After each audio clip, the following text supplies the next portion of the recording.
Meskipun sebagai Menko, saya tidak mempunyai kewenangan eksekusi dan tidak mempunyai kewenangan di dalam hukum acara untuk menindak langsung tindak pidana korupsi. Tetapi saya tahu caranya untuk ikut mendorong, sehingga beberapa kasus besar justru diungkap setelah Menko Polhukam turun tangan.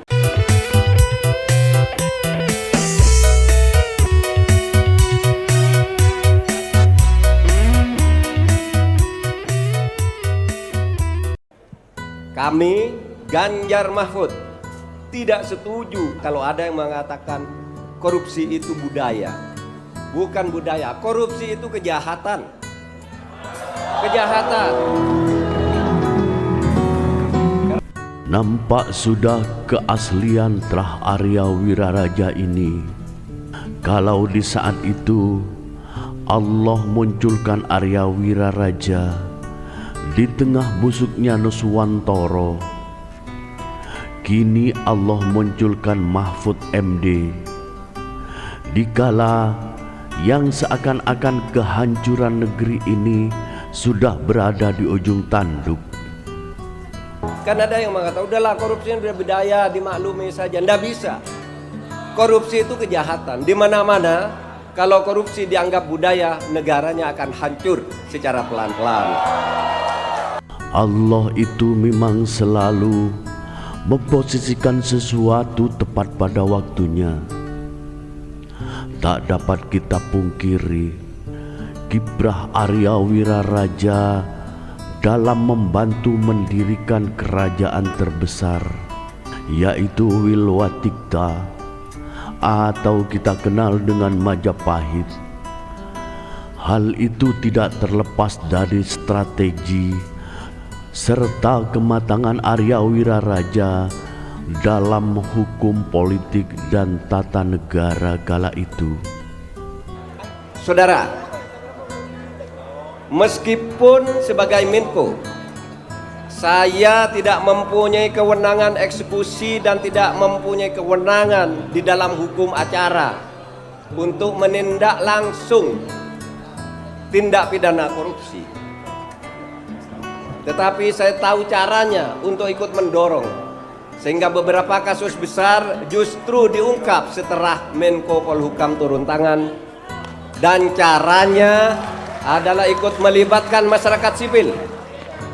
Kalau ada masalah tidak mempan ke dalam, saya lempar ke udara, masyarakat sipil berteriak, ini kemudian saya garap di bawah lalu jalan. Misalnya Anda tahu ada kasus besar namanya kasus Indosuria. Itu adalah penggelapan dan penipuan nasabah Indosuria dengan total kerugian 106 triliun. Henry Surya, pelaku utamanya, justru divonis bebas. Divonis bebas nol. Sehingga pada waktu itu saya kumpulkan aparat kejaksaan, kepolisian, Kemenkumham, ayo ini masa orang sudah jelas salah nih, divonis bebas. Nah, disitulah kemudian langkah yang pertama berhasil. Henry Surya dijatuhi hukuman 18 tahun dengan kewajiban membayar sekian miliar rupiah kepada negara dan hasil korupsinya tetap disita oleh negara.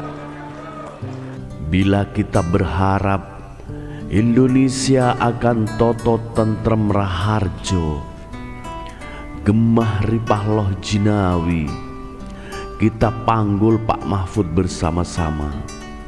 Karena saat ini kita tak melihat ada satu pendekar yang berani seperti beliau. Kemudian ada isu pencucian uang sebesar 349 triliun. Orang mengatakan, itu gimana tuh pencucian uang yang dulu rame?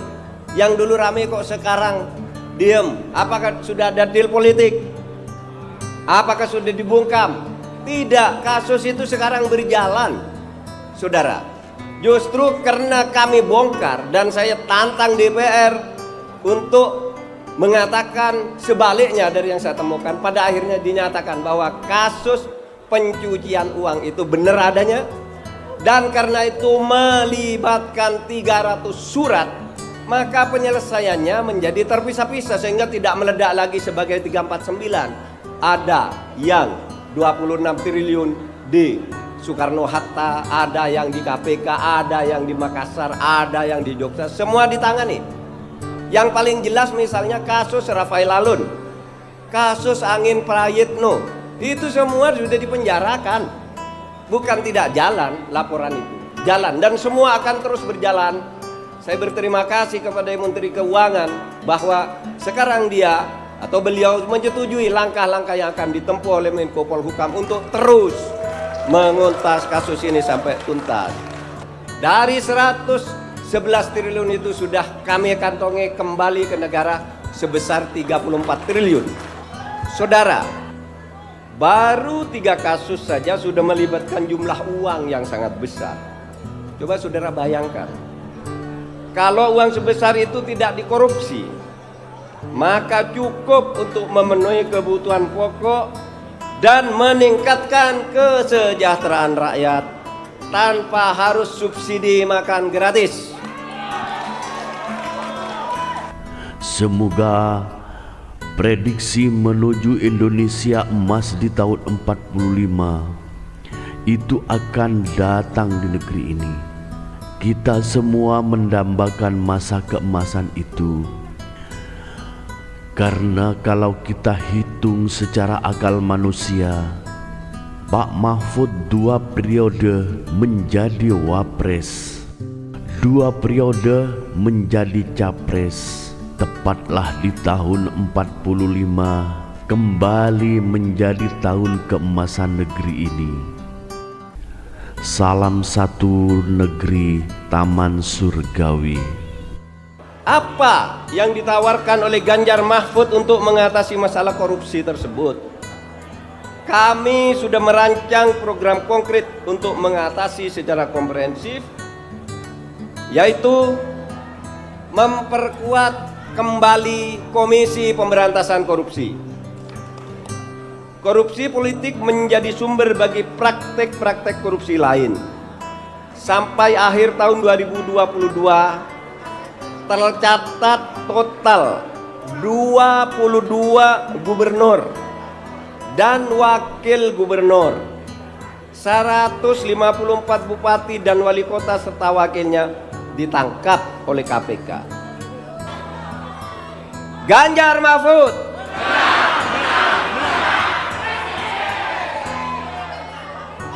sekali lagi, Ganjar Mahfud. Ada presidennya nih, biar seragam ya, menang presiden gitu. Ganjar Mahfud, begitu. Terima kasih. Wallahul muwaffiq ila aqwamit thoriq. Assalamualaikum warahmatullahi wabarakatuh.